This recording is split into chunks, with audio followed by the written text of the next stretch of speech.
Bonjour à tous et merci de me rejoindre pour qu'on puisse continuer ensemble la lecture des comptes rendus du procès de Mazan. Aujourd'hui, encore un trade de Valérie Manteau qui reprend très bien le flambeau de Marion Dubreuil et Juliette Compion qui n'ont pas pu revenir, je m'en doutais, qu'elles n'allaient pas venir que pour un jour, parce que le jour où je vous lis ça, c'est le vendredi 6 décembre.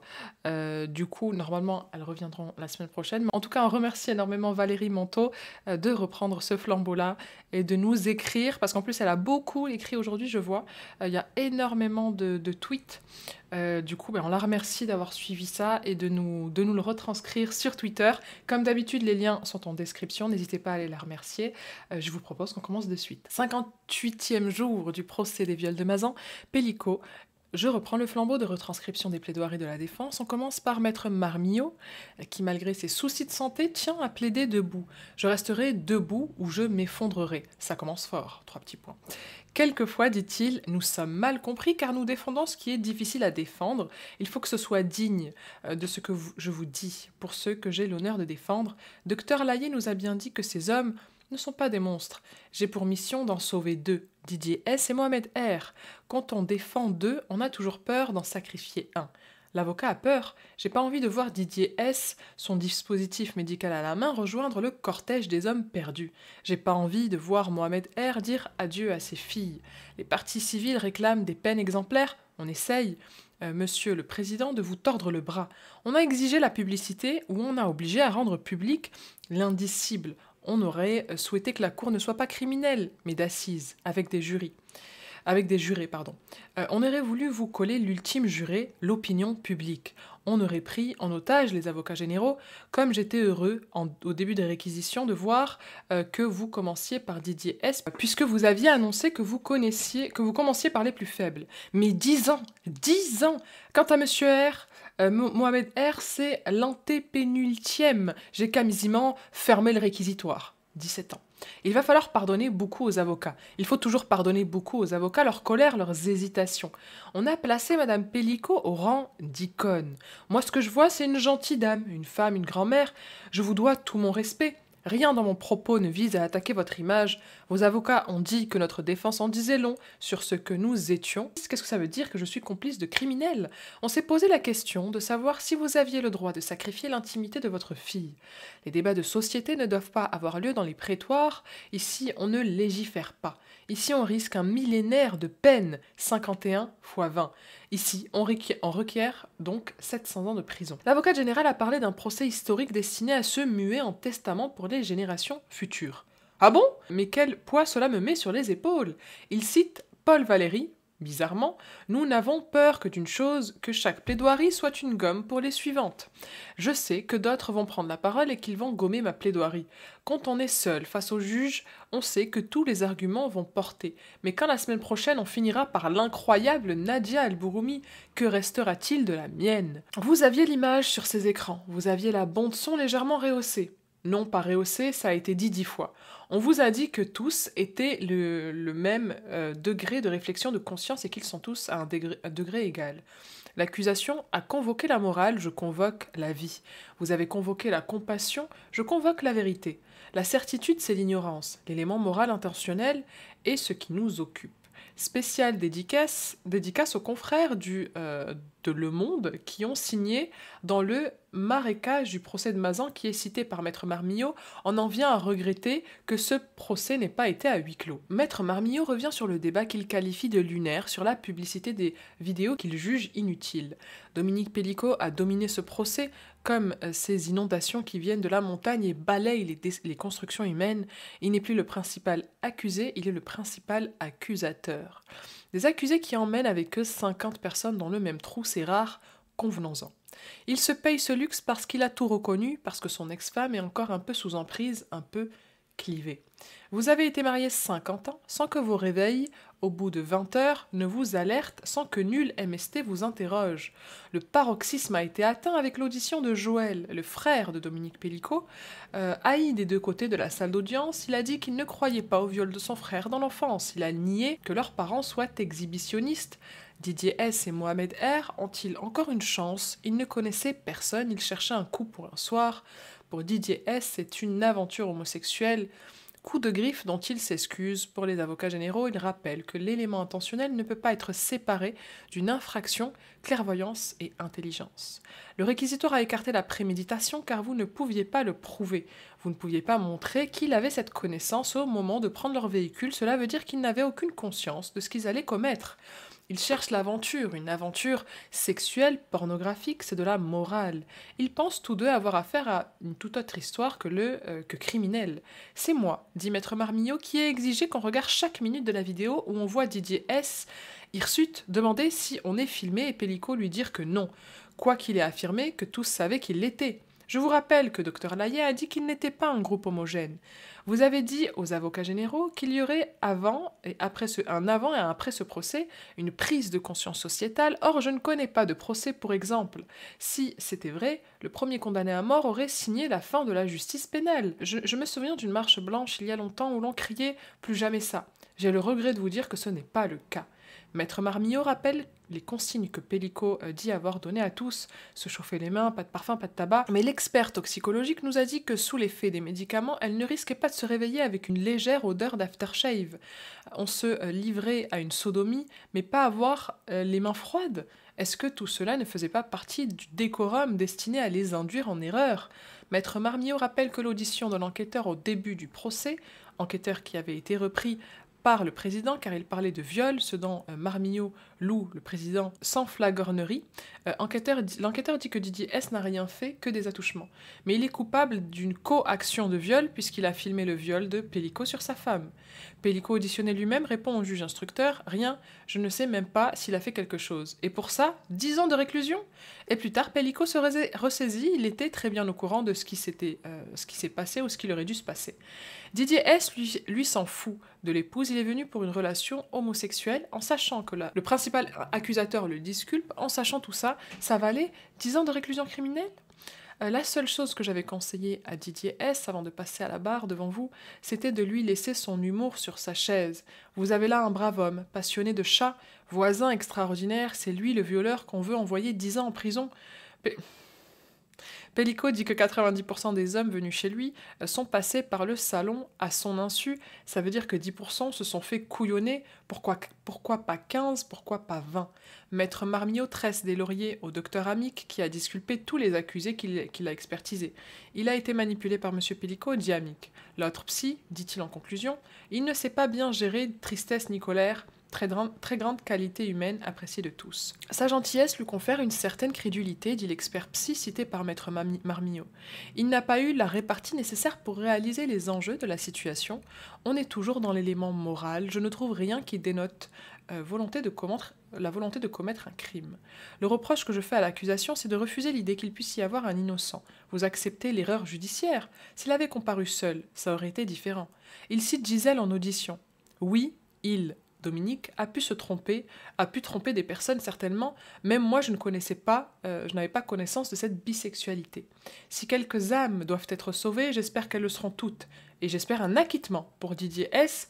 L'exercice suivant va être plus périlleux, n'est-ce pas, Mohamed R. Je connais Mohamed R. par ses filles, vous connaissez l'intelligence de ses enfants, sympathiques et brillantes, qui sont venus vous dire que c'est notre papa et on l'aime.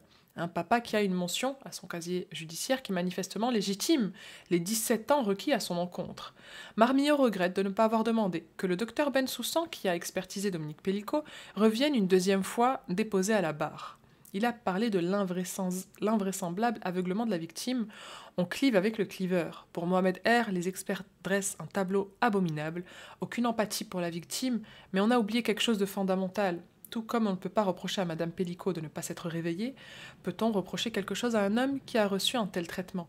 Marmillot lit une liste interminable de médicaments prescrits à Mohamed R, massivement drogué. Mohamed R, quasi 70 ans, a commis des faits à l'île de Ré. Ça change de Mazan pour la Sainte Gisèle. Là où certains offrent des fleurs, Pellico offre un viol. On peut voir les échanges entre Mohamed R et Pellico. Il dit de ne pas s'inquiéter. T'inquiète pas, elle va pas se réveiller. Il dit chauffe tes mains. Mohamed R s'indigne qu'un homme puisse faire ça à sa femme. Je plains les gens dans la salle de retransmission. Maître Marmignot plaide dans tous les sens, sauf dans le micro. Ah, c'était un petit commentaire de Valérie. 9 minutes de réquisitoire pour demander 17 ans de réclusion. Mohamed R ne connaît personne, ne connaît pas Mazan. Lui, il se connecte pour un plan à l'île de Ré, il se connecte pas à son insu, il trouve couple pour trio. Maître Marmignot réjouit visiblement la cour en cabotinant un peu, indiquant où s'asseoir aux confrères qui arrivent en retard. Ce qui me dérange dans ce dossier, c'est que des témoins sont passés tout de suite du stade de témoin au stade d'accusé. On nous a dit que ce dossier était celui de la domination masculine, de l'homme sur la femme. Pourtant, Pellico a dit « Sans eux, je ne serais pas là, sans moi, ils ne seraient pas là ». La pensée de Pellico, c'est « Je ne suis pas seul, car nous sommes tous des pervers ». Il a démontré par l'absurde et l'abominable qu'il avait raison. Il a réussi à faire d'hommes particulièrement normaux et sans histoire des criminels. Si vous avez 17 ans, si vous avez requis 17 ans contre Mohamed R, c'est parce qu'il y a une mention au casier, cour d'assises de Bordeaux, pour viol sur mineur. Vous vous souvenez de ces filles? Tout s'est fait dans un contexte de séparation violente avec son ex-femme qui va déposer plainte pour viol. Je veux bien que la cour d'assises de Bordeaux soit partie légère, mais 5 ans pour viol sur mineur quand c'est sa fille, qu'est-ce que ça dit? J'ai peur pour vous, Mohamed R, je vous le dis. Maître Marmignot fait la liste des maladies dont est atteint Mohamed R. Je ne sais pas si je vous aurais bien défendu, mais c'est pas facile, monsieur R, la tâche que vous m'avez confiée. Je vous demanderai si vous le jugez coupable, qu'il ne croupisse pas dans les geôles de la République. Je vous demanderai de lui réserver un sort qui ne sera pas éliminatoire. Je vais m'asseoir, mais je tremble de voir ces vies fracassées parce que ces hommes ont voulu sacrifier un instinct primaire. Avant tout, c'est votre vie qu'on a saccagé, Madame Pellico, j'en ai bien conscience. C'est toute la difficulté de ce dossier. Vous êtes venu vous installer dans le Sud sans savoir ce qui vous attendait. Mais en ce qui concerne Didier S. et Mohamed R., eux non plus ne savaient pas ce qui les attendait. On enchaîne avec Maître Chahine et Maître Rousseau, qui plaident pour les intérêts de Karim S. Maître Chahine commence en se réjouissant que la société se saisisse du sujet des violences sexuelles et sexistes. Ce procès en homme provoque des débats et éveille des consciences très bien. Mais ce qui l'intéresse, c'est ce qui se passe ici et maintenant. D'abord la sévérité. 14 ans requis pour un seul fait de viol et des détentions d'images pédopornographiques. L'avocat général demande d'envoyer un message à l'ensemble de la société pour éducation de nos fils. Maître Chahine appelle à la mesure et au recul. Après visionnage des vidéos pendant des mois, il exprime une peine sincère pour Gisèle. Il revient sur la citation d'Hannah Arendt sur la banalité du mal. Le but d'un procès, dit Arendt, c'est de rendre justice et rien d'autre. Si les juges de Nuremberg, point Goldwyn, ont résisté à la pression de la société, je pense que vous aussi. Mais il a quand même comparé les SS avec les accusés de Mazan. Écoutez, aujourd'hui je suis très fatiguée, je pense que ça doit s'entendre à ma voix. Oh, j'ai oublié d'enlever mes écouteurs. Voyez à quel point je suis fatiguée aujourd'hui. Je suis très très fatiguée.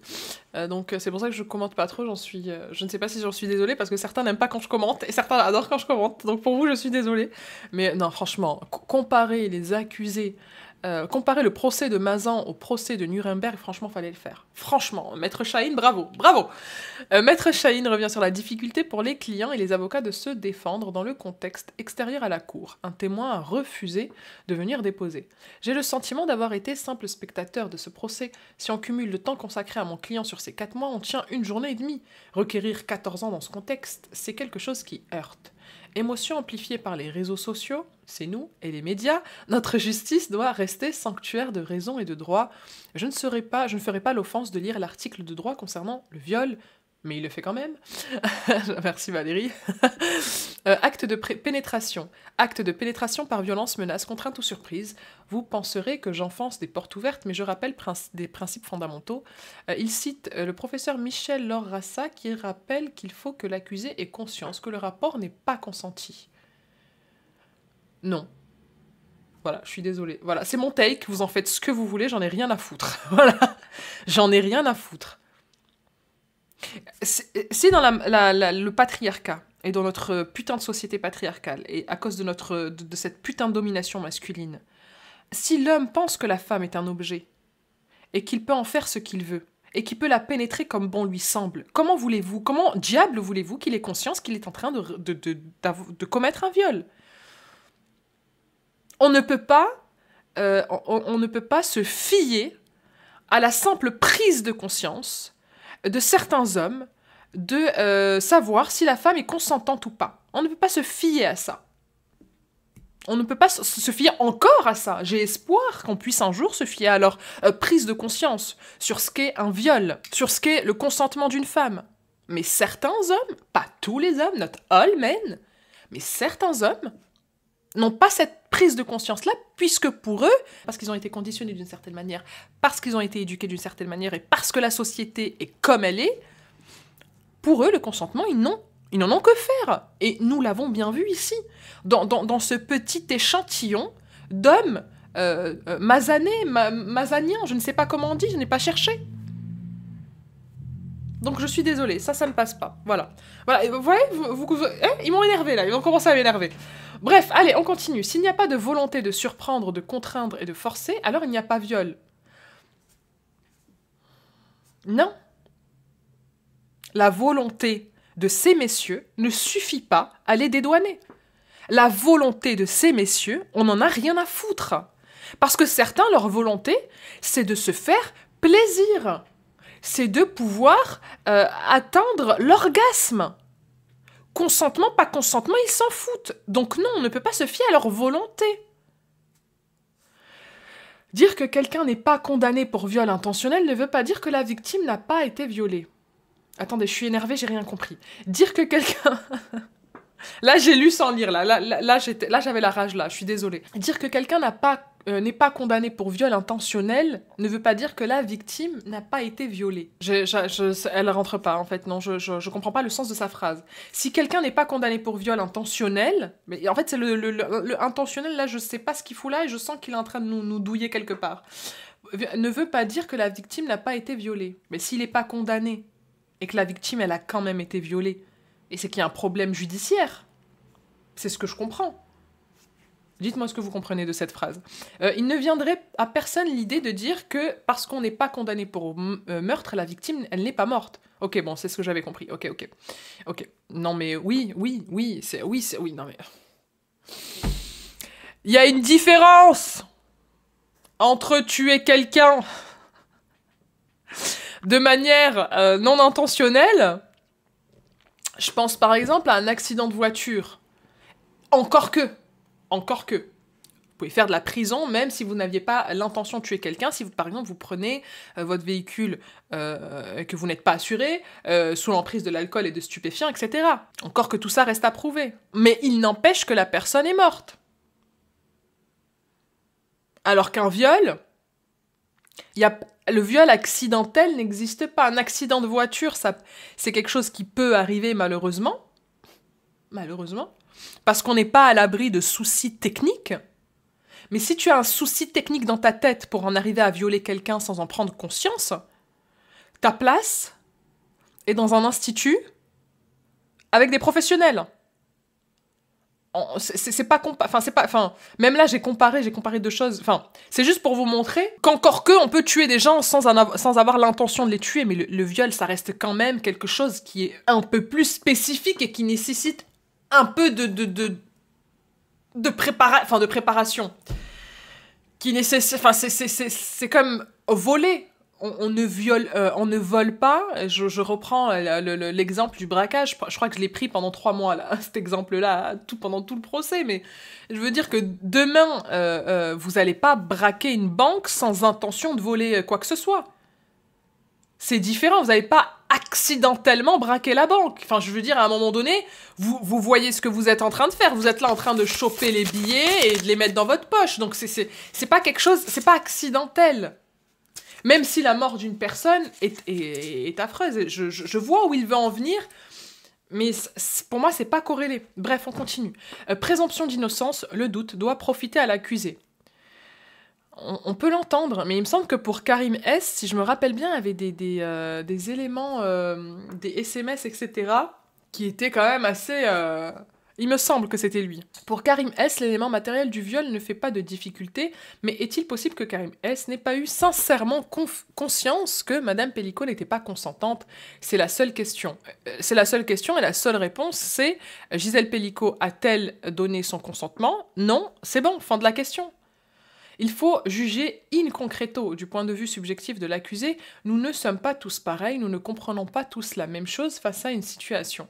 Karim S a 36 ans, zéro casier, un homme calme, une carence abandonnique liée à un abandon du père dans l'enfance, très jeune. Cette fragilité aussi un peu physique, tuberculose, c'est aussi quelqu'un de très curieux, curieux des arts, de la musique et curieux en matière de sexualité. Nombreux partenaires, expériences atypiques, transsexuels. Il se connecte sur Coco pour faire des rencontres avec des femmes de sa région. Il ne se connecte pas sur les salons, et encore moins sur le salon à son insu. Là, un homme le contacte, c'est Dominique Pellicot. Normalement, Karim S ne donne pas suite aux conversations avec des hommes, mais là, ce monsieur annonce qu'il cherche pour un couple. Il se présente comme médecin de 20 ans, son aîné. En vérité, c'est plutôt 30. Pour Karim S, ces gens-là ne peuvent pas faire ce genre de choses. Il continue l'échange, donne son téléphone. Cela le rassure car c'est une marque de transparence vs l'anonymat d'Internet. Ils ont une conversation téléphonique de 3 minutes 14. Pellicot lui décrit le scénario d'une relation sexuelle avec son épouse endormie. Putain, 3 minutes, c'est ce qui leur suffit, quoi. 3 minutes 14 secondes.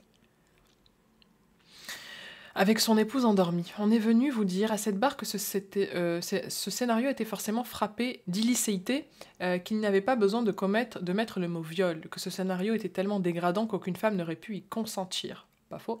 Je crois qu'il faut se garder du moralisme ou du paternalisme. La grande majorité des pratiques s'exercent régulièrement dans un cadre parfaitement consenti. Il faut juste récupérer le consentement de la personne et c'est ok. On croise ici plusieurs paraphilies. Ici, scénario emprunté au BDSM. Ici, l'épouse n'est pas seulement choisifiée, elle est offerte. Offerte à un inconnu, ce qui relève du candolisme. Et enfin, le scénario prévoyait le sommeil, fétiche sexuel, somnophile ou dormiphile. Il cite une étude de 2022 où 70% des personnes ont dit avoir eu fantasme de somnophilie. 70% des personnes ont déjà eu un fantasme de somnophilie. C'est-à-dire d'être ken alors que tu dors. 70%, je suis pas sûre. Hein.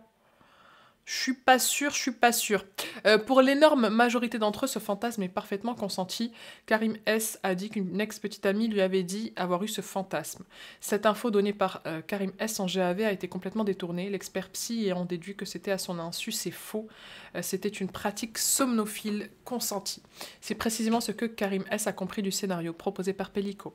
Il lui a été inconcevable que ce ne soit pas consenti. Personne de normalement constitué ne pouvait imaginer ça, d'autant moins un homme courtois qui se présente comme un médecin. On a beaucoup parlé de consentement par procuration. Il n'est pas question que le mari décide pour sa femme, mais de se demander qui est le mari pour sa femme, c'est un tiers de confiance. Il s'agit d'un biais cognitif de connexion de consensus. Dr Amick a dit que Karim S n'a pas la soumission chimique dans son logiciel. Madame Fache, expert psychiatre, a dit que Karim S avait volonté de revanche sur les femmes. Ce rapport est parti complètement à l'envers, partant du principe qu'il savait.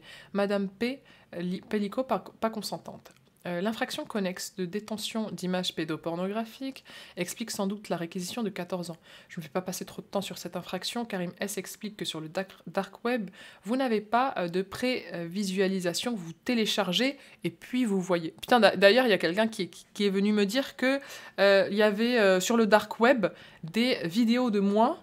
En fait, on prend mon visage et en fait, on me met dans des contenus pornographiques. Et la personne, en fait, me reprochait de poster des photos de moi sur Internet. En fait, c'est ma faute, quoi. J'étais choquée. Pas qu'ils puissent faire ça. Franchement, que des hommes puissent faire des trucs dégueulasses en ayant accès à des photos de femmes. Franchement, qui est surpris ici? Absolument personne. Mais qu'on vienne me mettre la responsabilité à moi, alors que des hommes trafiquent des images de moi. Mais enfin, qui commet l'infraction ici? Qui la commet? C'est moi? C'est pas moi, c'est eux. Donc à un moment donné, qu'est-ce que vous voulez que ça me foute? Enfin, bien sûr que c'est dégueulasse, ça me répugne. Mais à un moment donné, moi je ne vais pas me cacher parce qu'il y a des hommes assez détraqués pour se pignouf sur des images qui ne sont pas produites par moi, si vous voulez, quoi. C'est quand même fou. C'est quand même fou. Je n'ai pas consenti, si jamais vous envoyez sur Internet, j'ai consenti à aucune vidéo, sachez-le. Si j'avais voulu faire un OnlyFans, je vous aurais mis le lien pour me faire un maximum d'argent, mais c'est pas mon cas. Donc si vous voyez du contenu comme ça sur le dark web, je ne sais pas si vous allez sur le dark web, Mais c'est, enfin, je trouve ça fou. Je trouve ça fou. On me reproche... on me reproche d'exister. On me reproche d'être excitante. Enfin, je veux dire, à un moment donné aussi, faut revoir votre logiciel, comme il disait le psy. Hein. Revoyez votre logiciel, là, ça va pas du tout. Vous pouvez pas me reprocher d'être attirante et de ce fait que des hommes puissent se pignouf sur des photos de moi ou des vidéos trafiquées. Enfin, à un moment donné, allez vous faire soigner. Je peux comprendre que je suis d'une beauté sans pareil et que aucune femme ne m'arrive à la... J'arrête. Non mais je peux comprendre que vous n'ayez jamais vu ce genre de beauté sur Internet. Pas du tout, pas du tout. Mais enfin, à un moment donné, franchement, ne venez pas me le reprocher. C'est tout ce que je vous demande. Ne venez pas me reprocher le comportement dégueulasse de certains. Le comportement dégueulasse, c'est pas moi qui l'ai. Ce n'est pas moi. Et je n'ai même pas consenti à ça. Il y a des femmes qui consentent à ce qu'on se pignouffe sur elles. Elles font ce qu'elles veulent, bien que je suis contre... Enfin, contre. On fait une énorme parenthèse là, je suis vraiment désolée, mais il y avait eu le Sophie Gate, il me semble que c'est Sophie Rayne, qui a gagné l'année dernière 43 millions de dollars, juste avec son OnlyFans, avec des photos d'elle, olé olé quoi. Qu'elle fasse un maximum de sous. Vraiment, no shade, comme on dit. Mais, pour moi, ça reste payé pour du sexe. Payé pour du contenu sexuel. D'ailleurs, j'ai fait une vidéo où j'ai enquêté sur les managers OnlyFans. Donc ça, c'est un autre degré. C'est du proxénétisme, on va dire ça comme ça. 2.0. Mais, moi, tout ce qui a attrait à ça, du moment que tu payes pour avoir le consentement, en fait, c'est vraiment, tu payes le consentement de la femme, tu vois. C'est même pas tu payes pour la mettre bien, tu payes pour avoir son consentement à un certain niveau. Et pour moi, ça, je serais toujours contre. Enfin, c'est mon avis, après vous en faites ce que vous voulez. Ici, c'est ma chaîne, je dis ce que je veux.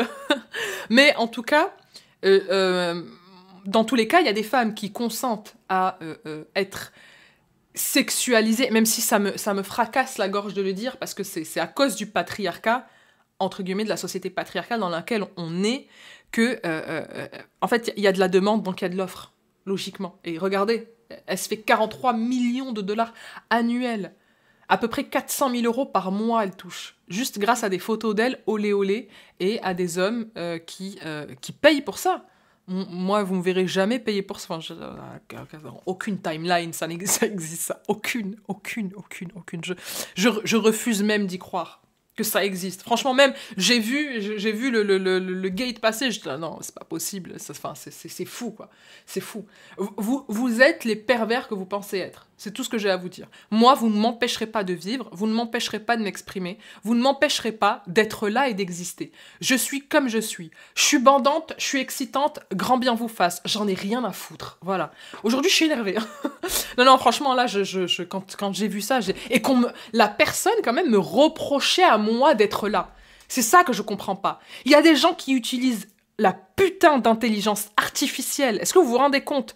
On est arrivé à un stade, si vous saviez à quoi me sert ChatGPT, c'est mon thérapeute déjà, c'est mon best friend, c'est génial, j'adore ChatGPT, j'adore les intelligences artificielles. Informatiquement, faire des demandes, etc., avoir des trucs et tout, c'est incroyable, je trouve ça fou. Et avec l'intelligence artificielle, je pense, pour moi, après ça c'est mon take aussi, hein, je pense qu'on peut faire tellement de choses. Ça peut être une aide monumentale à l'être humain, à l'homme avec un grand H, et le fait que ce soit détourné comme ça, mais je me dis, mène. Donc vous avez la capacité, vous avez l'intelligence artificielle entre vos mains, au lieu d'en faire quelque chose de bon, vous prenez les photos des femmes, vous découpez leur tête comme ça, et vous les collez dans des scénarios pornographiques. Enfin, je veux dire, à un moment donné, allez vous faire foutre. Voilà, c'est tout. Allez, on continue. L'infraction connexe des... oui, voilà, Dark Web, voilà, on en était là. Karim S. est informaticien. Il a 3 ordinateurs. On n'a retrouvé que 12 images et quelques vidéos. Il dit qu'il ne les a pas regardées. En général, quand il y a cette déviance sexuelle, on en retrouve beaucoup plus. Pellico a proposé que Karim S... à Karim S de voir Gisèle via appel vidéo, ce qui a renforcé la confiance de Karim S. On a des échanges entre les deux. Pellico a informé que les ébats seraient filmés, cela le renforce dans sa confiance. Quel criminel proposerait de filmer ses méfaits? Plein. Ça me rappelle l'histoire Putain, j'ai oublié son nom et j'ai même pas envie de m'en souvenir. C'est un mec pff, la vidéo, elle est affreuse, affreuse. Je ne l'ai jamais vue d'ailleurs, je ne souhaite jamais tomber dessus. En fait, j'avais vu juste une capture, mais on voyait que sa tête. Enfin, je sais même pas si ça venait de cette vidéo, mais en gros, la vidéo, c'est quoi? C'est un bébé. Trigger warning, là, viol, etc. D'enfant. Et en fait, il viole un enfant de quelques mois. Voilà. Et il se filme et il diffuse ça. Donc, qu'on arrête de nous dire quel criminel proposerait de filmer, ça existe. Bien sûr que ça existe, évidemment, parce il y a de la clientèle derrière. C'est un business. C'est de la perversité, certes, mais c'est un business pour eux. Donc, lui, pour le coup, Dominique Pellico, c'était que de la perversité, puisqu'il n'en a pas fait un business. Mais l'autre, là, il y avait tout un business derrière. Donc, les criminels filment, oui. Oui, les criminels laissent des preuves. Pourquoi on est au courant de tellement de choses? Parce qu'ils laissent des preuves, sinon il n'y aurait rien. Enfin, je veux dire, à un moment donné, ça, c'est pas de la défense pour moi. On continue. Qui accepterait d'être filmé... Non, mais il continue. Qui accepterait d'être filmé de donner son numéro de téléphone pour un crime?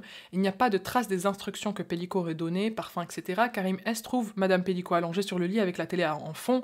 Il ne s'étonne pas, c'est précisément le scénario annoncé. Il privilégie l'info qui confirme ses idées préconçues. Évidemment que cela ne va pas dire qu'on est aveugle, mais la prise de conscience peut être plus longue à venir. Le second signal fut un autre mouvement de Gisèle Pellico et la panique chez Pellico. Il commence à s'interroger pourquoi Pellico réagit comme ça. Karim S part, il reste environ 15 minutes.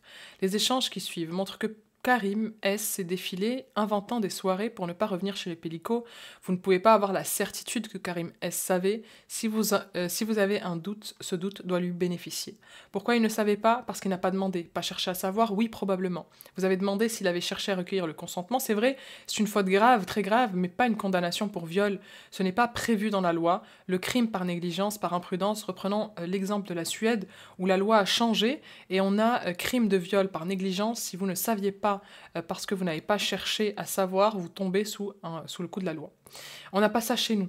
On fait ici du droit pénal. Soit vous avez la certitude suffisante qu'il ait conscience qu'elle n'est pas d'accord, soit vous ne pouvez pas entrer en condamnation. Les avocats ont dit que la défense aurait fait subir à Madame Pellico une maltraitance des prétoires en disant qu'elle aurait été complice. Nous n'avons jamais posé de questions à Madame Pellico. La défense de Karim S ne passe pas par la remise en cause de la victime et de ses souffrances. Karim S, depuis sa garde à vue, est dévasté. Il exprime sa compassion. C'était un drame horrible, ça m'anéantit. S'il n'a pas présenté d'excuses à la barre, c'est parce qu'il sait que Madame Pellico n'en a que faire de ses excuses. Il sait qu'il a commis une faute impardonnable. Mais en droit, il ne peut pas justifier une peine de prison de 14 ans. On ne juge pas les hommes pour leur maladresse, mais pour leur volonté. Maître Chahine cède la place à Maître Rousseau qui plaide pour le même client, Karim S. Putain, il a deux avocats rien que pour lui. Maître Rousseau indique que Maître Chahine a remis l'église au milieu du village dans ce dossier et qu'il en a bien besoin. Ça fait 2 mois que Karim S est passé à la barre. Il s'agit d'un agenda d'audience un peu atypique. Il s'agit pour les avocats d'avoir l'impression d'être un peu utile, d'apporter un autre regard que celui de l'accusation, de se fonder sur des éléments d'audience récents. Tout ceci n'est pas possible dans ce dossier. Karim S a comparu avec un autre groupe d'accusés qu'il ne connaissait pas, avec qui il n'avait rien à voir. Il a à répondre de faits suffisamment lourds, mais en plus, il est accusé de ce procès gigantesque qui sert d'exemple. Nécessairement, il le subit. L'onde de choc a été énorme, sidérante, et cette cour n'y a pas complètement résisté. Ce dossier parle du regard de l'homme sur la femme. Pourquoi suis-je regardé comme un objet? La notion de famille a aussi été piétinée. La famille de Karim S vit un peu mal cette accusation. De solitaire, Karim S est passé à la solitude. Les notions de confiance et d'amour sont parties absentes. Nous-mêmes, nous avons été amenés à douter. Devons-nous douter de tout, de celui ou celle qui partage tout avec nous? Certaines notions juridiques ont aussi souffert dans ce dossier. La défense n'a pas été comprise. La présomption d'innocence, la responsabilité personnelle également. Les réquisitions sont beaucoup trop importante. Il faut avoir à l'esprit que cet homme n'est pas responsable de tout. Les parties civiles ont parlé d'une responsabilité partagée. Il n'y a ici aucune bande organisée, aucune meute, il y a réunion et j'en reparlerai. Il ne s'agit pas d'être complètement sourd au débat qui est en train de se jouer, important car les violences féminines ne sont pas assez prises en compte, c'est un fait. Il cite Desproges, Dieu a donné un cerveau et un sexe à l'homme, mais pas assez de sang pour irriguer les deux. Gisèle Pellico a fait preuve d'un courage qui a étonné les plus expérimentés d'entre nous, mais elle n'en a pas le monopole. Karim S. a eu le courage de venir à son procès à visage découvert pour répondre de ses actes. Karim S. ne se positionne pas comme victime, il se dit innocent. On ne peut pas commettre de fautes sans que ces fautes soient pénales. Maître Rousseau lit un courrier envoyé par Karim S. à sa mère, courrier déjà lu à l'audience il y a bien longtemps. Je pense qu'il est possible que vous ne vouliez plus entendre parler de moi. Nos existences ont basculé à cause de ma stupidité. Il ne joue pas, il assume. Les vidéos ont une place importante dans ce dossier, il ne s'agit pas de les écarter, mais j'ai été étonnée d'entendre que c'était l'élément le plus important, si ce n'est le seul. Ce n'est pas possible, ce n'est pas la justice. Karim S. ne commence pas par les vidéos, il n'est pas tombé du ciel dans les chambres des Pellico. Il ne faut pas automaticité sous prétexte qu'il y a un dénominateur commun. Karim S. a une singularité. Maître Rousseau reprend l'histoire de Monsieur R., qui a rencontré Karim S. sur Internet par l'intermédiaire de son mari qui cherchait des hommes pour avoir relation avec sa femme. Quand Karim S. rencontre Pellico sur Internet, il a à l'esprit cette expérience. Il ne trouve pas particulièrement curieux qu'un homme fasse cette démarche-là pour sa femme. Rien dans le dossier ne permet de dire que Karim S. a rencontré Pellico sur le salon à son insu. Pellico en est à sa 9e année de soumission chimique, il a un discours bien rodé, il sait comment faire. Maître Rousseau indique que l'accusation a lu les échanges de messages entre Karim S. et Pellico à la lumière des faits, mais qu'il faut juger Karim S. sur l'information qu'il avait avant les faits. Messages fantasmatiques qui certes ne volent pas très haut, dit Maître Rousseau. Pellico, quand il veut être clair, il est clair. Maître Rousseau lit les messages envoyés à d'autres dans lesquels il est question explicitement de viol et l'a shooté. Karim S. lui a reçu des vidéos de Gisèle complètement nue. Je ne suis pas du tout en train de dire qu'elle était consentante. Quand Pellico dit « elle met sa nuisette », il fallait comprendre que c'est faux et que c'est lui qui ment. Quand il lui dit qu'il prenne l'optionné, qu'elle avait pris de l'alcool et un somnifère, c'est vrai. L'accusation ne veut pas d'acquittement dans ce dossier, bien évidemment que cet homme-là doit être acquitté car il n'était au courant de rien. Quoi ? Ok, ces messages sont un tissu de mensonges, mais l'acquitter, ce serait en acquitter beaucoup. En tout cas, Karim S. ne reviendra pas, il a perçu le caractère anormal de la situation, maintenant qu'il sait ce n'est plus possible, il n'a pas fait preuve de plus grand courage, ça c'est clair, mais il n'a pas dit non, il a préféré se défiler. Maître Rousseau lit les messages d'excuses bidons, pathétiques de Karim S. qui s'excuse auprès de Pellico de ne pas pouvoir revenir à cause d'une pizza mal digérée, d'une soirée, etc. Gisèle rigole. Heureusement. J'en ai fini pour les faits et j'en viens au droit, dit Maître Rousseau. Oui, le consentement est important dans les relations sexuelles. Il recite Manon Garcia qui dit que le consentement est une conversation entre les sexes. Mais voilà, l'état de notre droit, peut-être que ça donne l'impression de plaider contre son siècle, reconnaît Maître Rousseau, mais l'élément intentionnel, l'auteur des pénétrations sexuelles est le plus souvent le même que celui qui réalise l'acte de soumission chimique, la contrainte. Voilà pourquoi on débat tant dans ce procès de l'élément intentionnel, car là ce n'est pas la même chose et c'est exceptionnel. Je n'entends plus ce que marmonne Maître Rousseau à cause d'une certaine avocate instagrammeuse qui bavarde au rang devant moi. Ok, Valérie nous dit que Nadia El-Bouroumi l'empêche d'écouter. Mais en bref, il argumente que Karim S. n'ayant pas conscience de la soumission chimique, il n'y a pas d'élément intentionnel. Ce garçon a été pris pour une bille. Il a abaissé ses barrières morales bien bas dans ce dossier, c'est vrai, mais vous ne devez pas juger avec votre morale. Peut-être aviez-vous une opinion sur Karim S., peut-être pas encore. Il cite Badinter qui, pour conclure, la justice n'est pas le théâtre, car le dénouement n'est pas connu d'avance, votre opinion peut changer. Et voilà, on va suspendre pour la pause méridienne de retour à 14h. Oui, Orbach, petit point d'organisation, 2 accusés sont excusés pour raison médicale et le président Roger Arata se mélange les pinceaux dans l'agenda. Il est temps que ce procès finisse. Oh oui! On enchaîne avec Maître Pratt pour les intérêts de Simonet M. Il rappelle que quand on l'a appelé pour défendre son client, il n'avait pas l'idée de l'ampleur du dossier dans lequel il allait mettre un doigt. Il dit qu'il croit sans peine la famille Pellico qui dit avoir été détruite par cette affaire criminelle. Pellico est aujourd'hui le nom d'une folie, du lucre, de la duplicité, du mensonge, comme devant cette vérité défendre un homme qui a participé à cette horreur, cette abomination, cet avilissement, livré à la postérité puisque cette folie a été archivée, diffusée encore et encore. Simonet M, vu son profil, je pensais être appelé pour une nouvelle infraction routière. Jamais pour viol. Stupeur également à l'ouverture des débats. Je n'aurais jamais pensé que notre société pouvait sombrer dans la vindicte populaire. Rome voulait des jeux sanglants et du vin. Avons-nous tant changé? Nous changeront quand les hommes changeront. Allez, les foules traitent les avocats de violeurs. Non, non, on a... les filles, qu'est-ce que vous faites là-bas là? Qui a traité les avocats de violeurs? Là, je suis pas d'accord, par contre. Qu'on dise qu'ils alimentent la culture du viol, oui. Ça, oui, on peut être d'accord. Mais c'est pas... Les avocats sont pas des violeurs. Les violeurs, ce sont ceux qui sont assis. Enfin, ils sont présumés innocents, ne l'oublions pas. On vient applaudir, cracher, huer, insulter.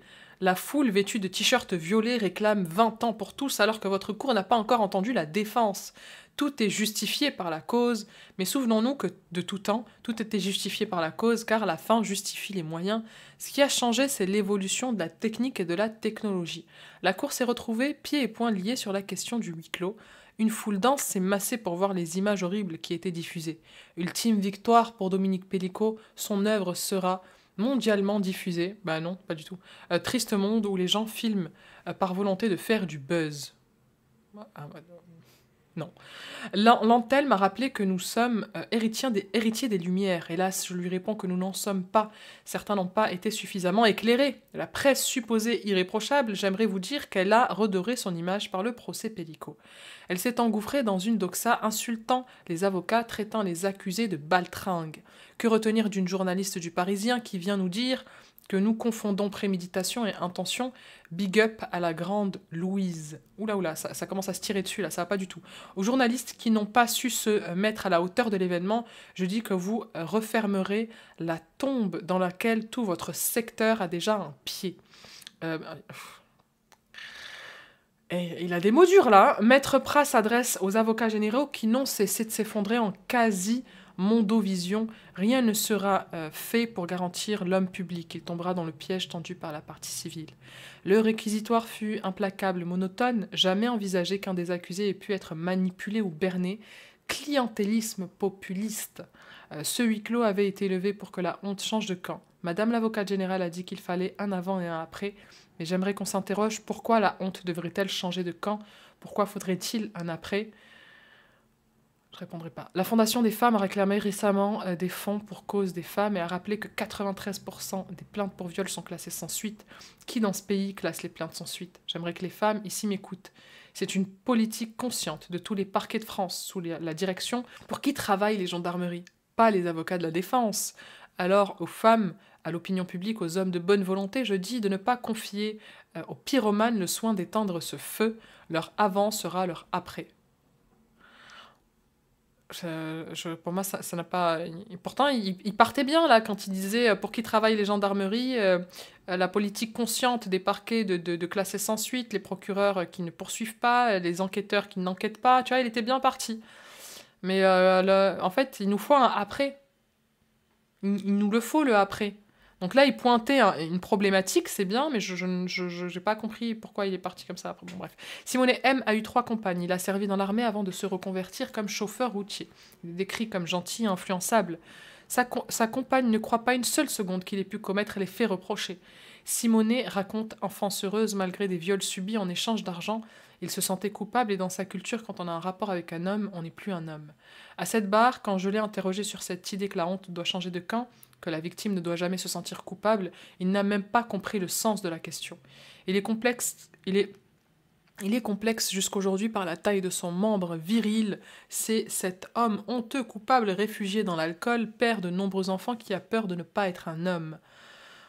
On s'en bat les couilles. Qu'est-ce qu'un homme? Qu'est-ce qu'est pas un homme? Putain, mais respecter les femmes, c'est tout ce qu'on demande. Oh là là là là là là là là. Non, mais franchement, là, on est en train de remplir le seau du patriarcat, là, j'ai l'impression. Ouais, c'est quoi un homme? C'est quoi? Il a l'impression de pas être un homme. Tu te mets dans une situation comme ça, ouais, t'es pas un homme. T'es pas un homme. T'as été victime de viol, ça n'enlève pas ta qualité d'homme. Enfin, ton statut d'homme. Putain. Franchement, je suis fatiguée.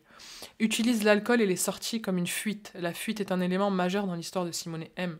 Homme incapable de faire du mal à une mouche alors qu'il en avait toutes les capacités. Le plus grand malheur de sa vie sera de rencontrer Dominique Pellico, de l'avis de tous, sans penser que Pellico allait nier, se retrancher, mais il passe rapidement à table, il avoue tout, soi-disant tout. Se développe alors un biais, on va penser que les propos de Dominique Pellicot, parce qu'ils semblent corroborer les vidéos, sont une vérité absolue. Non. Ce dossier est un puzzle, et Simonet M. Pouvait-il deviner l'horrible puzzle à partir des quelques pièces dont il disposait? A-t-il pu comprendre le schéma criminel qui se jouait devant lui? C'est le nœud de ce dossier, qu'il n'est pas dénoncé, est inacceptable. On est d'accord. Toutefois, d'un point de vue pénal, le fait qu'il ait compris après est indifférent sur la consommation de l'infraction. Le viol est une infraction instantanée. Pénétration sexuelle avec surprise de la victime. La vidéo démontre la pénétration sans équivoque. Madame Pellicot était sous emprise de drogue administrée par son mari. Pas contesté. Le viol est une infraction intentionnelle. Il n'existe pas de viol involontaire sans intention. Il dit avoir conscience de l'absence de consentement de la victime. Tout est dit. Simonet M. pouvait-il légitimement croire au consentement de Gisèle Pellicot? Si vous pouvez répondre oui, vous devez acquitter Simonet M. La compagne de Simonet M. est présente dans la salle, assise sur les rangs de la presse, derrière Simonet M. Dans ce dossier, on se rapporte aux déclarations des uns et des autres. Madame Pellicot, c'est bien dommage, n'était pas consciente au moment des faits. Pas sûr de la tournure de cette phrase. Maître Pratt cite The Queen, Juliette Compion, celle qui écrit notre aide d'habitude, car la presse si utile quand ça l'arrange, pour citer le frère de Dominique Pellicot, et est interrompu par Dominique Pellicot qui hurle. C'est une honte, mon frère ment. Le président Roger Arata rappelle que les plaidoiries sont sacrées, on reprend. Maître Pratt cite Caroline Darian, qui dit qu'il la croit. En effet, aucun père ne peut prendre de telles photos de sa fille et ne peut pas s'en souvenir. Et la présomption d'innocence, Maître Pratt. Je rigole. Et je commence à me prendre à leur jeu, là. Je commence à devenir folle. Cet homme est un menteur. Les mensonges sont légion.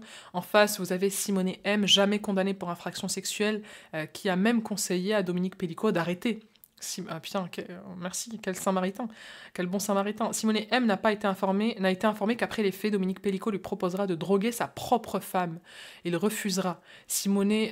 Et donc là, normalement, il a compris que c'était à l'insu de sa propre femme. Et là, il a refusé. Là, normalement, il se dit, Gisèle, ça doit être pareil. Simonet était leur voisin. Ben oui, rappelez-vous, il voit Dominique Pellicot comme un bon grand-père respecté dans Mazan, comme celui qui a tout ce qu'il n'a pas. Il est donc invité à un plan liberté sans aucun vice, sans aucune drogue, sans aucun viol. Le bon grand-père respectable demande à l'individu qui boit des bières de venir sans avoir bu. Quoi de plus normal? Simonet M. arrive au domicile du grand-père modèle, maison d'une famille exemplaire et respectée. Qui se serait douté?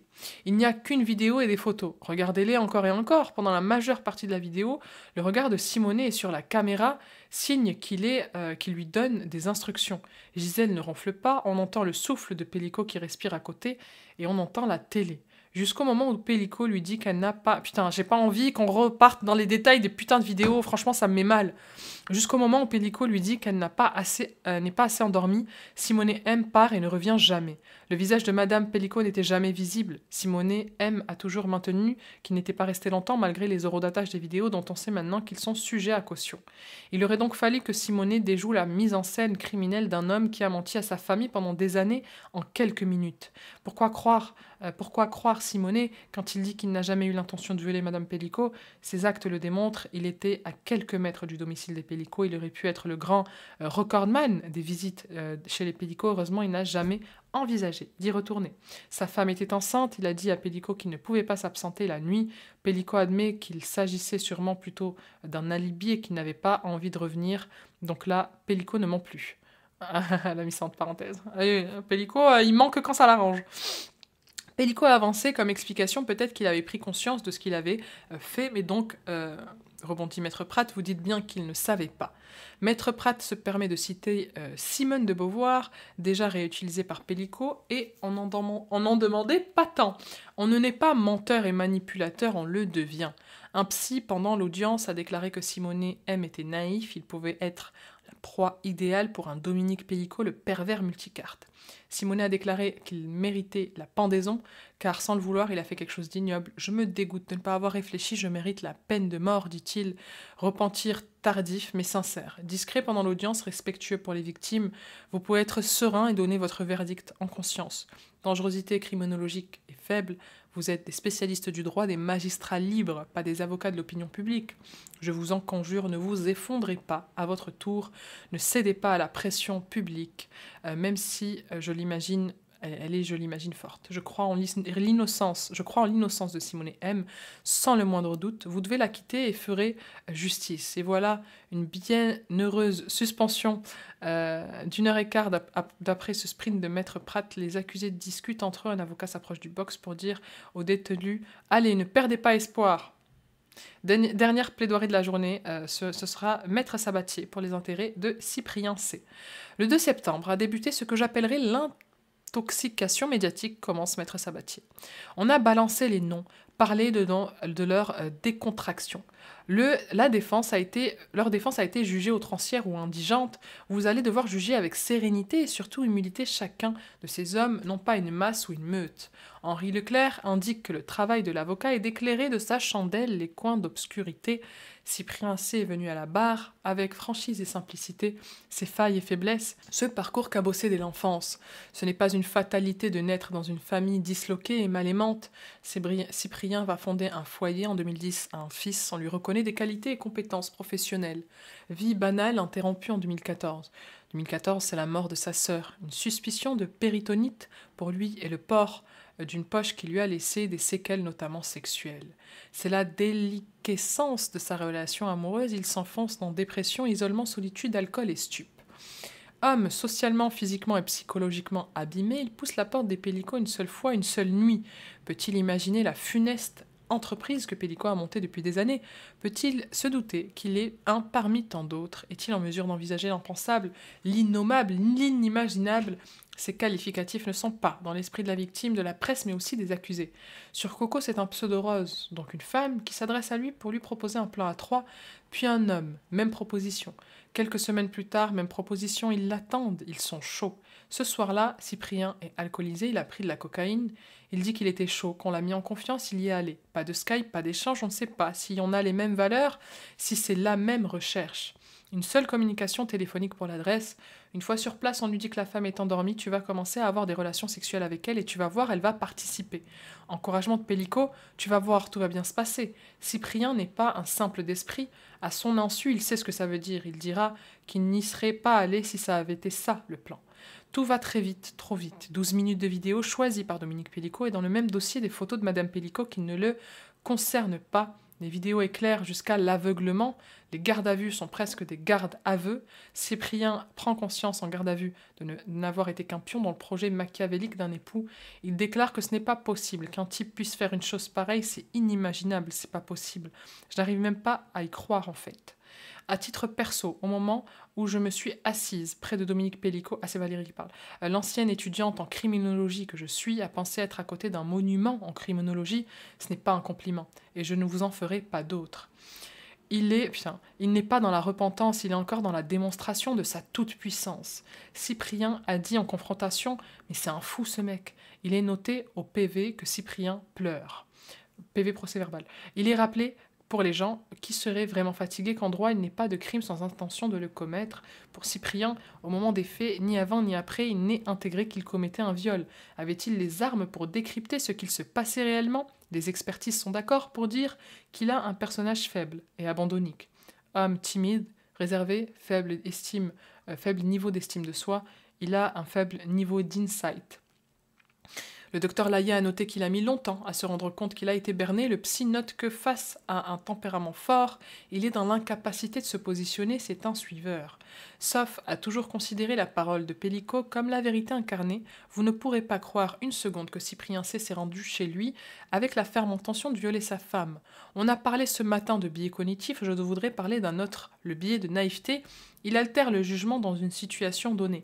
Au regard de l'absence d'intention, je vous demanderai d'acquitter Cyprien C, mais si jamais vous deviez le considérer coupable, je vous demande de considérer l'imputabilité des faits reprochés. S'il ne pouvait pas être atteint d'un trouble du discernement, les avocats de la partie civile eux-mêmes ont posé la question.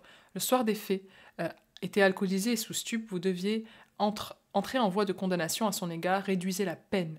Cyprien C devait apprendre à dire non à son frère. Le ministère public a requis 13 ans de réclusion à cause de quelques mentions à son casier, mais aucun fait de nature sexuelle et tous ces faits ont été commis en réunion avec son frère. Une amie et une ex-compagne est venue déposer pour lui à cette barre. C'est un super mec, ce n'est pas usurpé. Ses amis le disent aussi, maintenant il a compris qu'il devait faire un certain tri, il a pu retrouver un emploi à sa sortie de détention. On vous dit qu'il a une dangerosité criminologique faible, il ne posera pas plus de difficultés, il n'a pas réalisé car on ne lui avait rien dit ce soir-là. La mère de son fils a promis que les liens avec son fils ne seraient jamais distendus. C'est ce nouveau Cyprien C que je remets entre vos mains, ne l'affublez pas d'un costume qui n'est pas le sien. Il ne pourrait pas dire qu'il est un violeur puisqu'il n'a pas violé. Nous avons terminé cette semaine de plaidoirie, annonce Roger Arata. Nous reprendrons lundi matin à 9 heures. Bon week-end, qu'elle nous dit. Bon week-end à toi, Valérie Manteau. Merci d'avoir retranscrit pendant 2 jours ces audiences. Ô combien compliquées, ô combien dures, ô combien énervantes ces plaidoiries d'avocats de la défense. Merci à vous d'avoir été jusqu'au bout de la vidéo. Et je vous dis à la semaine prochaine, même si cette vidéo, vous ne la verrez, je suppose que la semaine prochaine, parce que je ne vais pas la monter de suite, je vous le dis de suite, il est un peu tard. Je suis un peu énervée, un peu fatiguée. Donc je la monterai sûrement samedi, et vous l'aurez soit dimanche, soit lundi. En tout cas, merci à vous, merci pour votre soutien, et je vous dis à la semaine prochaine.